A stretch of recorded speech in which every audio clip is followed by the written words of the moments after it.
Խաղաղություն հաստատելը բացարձակ կարևոր է, բայց Հայաստանի ինքնիշխան տարածքներն ադրբեջանական օկուպացիայից ազատելը չի կարելի թողնել հետագային եւ մոռացության մատնել։ Հենց այս մասին է ամերիկյան Washington Times պարբերականում հրապարակված իմ հոդվածը։ 2021 թվականից Ադրբեջանն օկուպացրել է Հայաստանի միջազգայինորեն ճանաչված Սյունիքի, Վայոց ձորի, Գեղարքունիքի մարզերից ավելի քան 200 քառակուսի կիլոմետր, իսկ փաստացի վերահսկողությամբ հարյուրավոր քառակուսի կիլոմետրեր ավելին տարածք։ Բազմաթիվ բանակցություններից հետո Հայաստանի տարածքի որևէ սանտիմետր չի վերադարձվել։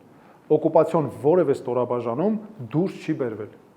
Զինված ուժով ստեղծված ռազմական իրողությունը պահպանվել է, մինչդեռ դիվանագիտությունը շարունակվում է այնպես, կարծես այդ փաստը երկրորդական է։ Գործընթացն իրականում պետք է կապվի պարտավորությունների հետ։ Հակառակ դեպքում սա վատ նախադեպ է, սխալ ուղերձ, թե ադրբեջանական ղեկավարությանը, թե վատ դերակատարներին ամբողջ աշխարհում, որ զենքով ձեռք բերված տարածքային նվաճումները կարելի է պահել անժամկետ պայմանով, որ բանակցությունները շարունակվեն։ Սա ազդանշան է, որ եթե նրանք սպասեն, ապա ստացվում է կարող են զավթած նորինականացնել ու խուսափել պատասխանատվությունից։ Անցյալ տարվա օգոստոսին արձանագրված Թրամփի ուղուն վերաբերող համաձայնությունները հետաձգել, գուցե նույնիսկ տապալել են Սյունիքը զավթելու ադրբեջանական ծրագրերը։ Տրանսպորտային միջանցքների, տարածաշրջանային ինտեգրման կամ վստահության ամրապնդման մասին համաձայնությունները չեն կարող գոյություն ունենալ, եթե զուգահեռ շարունակվում է տարածքի բռնազավթումը։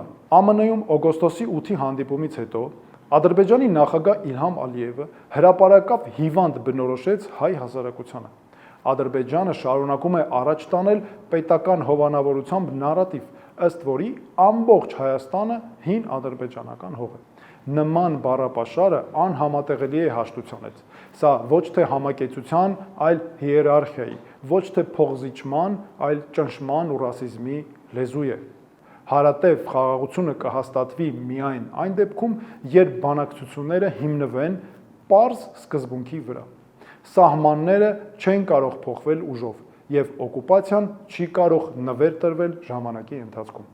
Հենց այս տրամաբանությամբ էլ մենք շարժվելու ենք մեր կառավարման ժամանակ։ Հասնելու ենք խաղաղության, բայց այն չի լինելու խաղաղություն, որը զավթողի բարի կամքի հույսին է, այլ խաղաղություն, որն արդյունք է հաստատված կոնկրետ մեխանիզմներով ու երաշխիքներով։